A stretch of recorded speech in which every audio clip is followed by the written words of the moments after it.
Sensibiliser les habitants de la commune d'Akanda sur la protection des écosystèmes des mangroves, c'est tout l'enjeu de cette rencontre initiée par la direction de l'environnement. Aujourd'hui, les principaux moteurs de l'attaque et de la dégradation des mangroves sont essentiellement le développement urbain, l'agrandissement de nos villes qui parfois se fait de façon anarchique.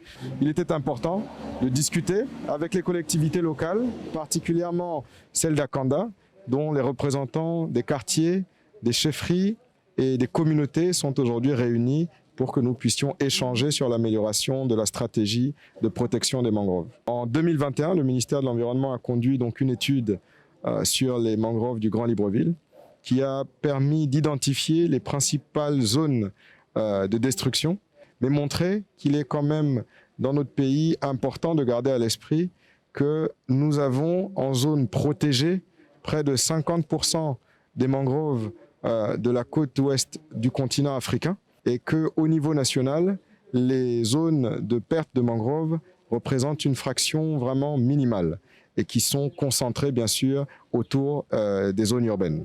Partenaire des ministères des Eaux et Forêts, le FSC s'engage aussi dans la préservation de l'écosystème. Nous sommes principalement donc axés sur l'exploitation des forêts, mais cependant, l'exploitation durable, ça veut dire aussi la préservation. Donc la préservation des environnements et la préservation des écosystèmes. En prélude à la célébration de la journée de l'environnement, ce 5 juin, la direction de l'environnement, le maire d'Akanda ainsi que les chefs de quartier ont débattu sur les stratégies à mettre en place afin de lutter efficacement contre la destruction de la mangrove.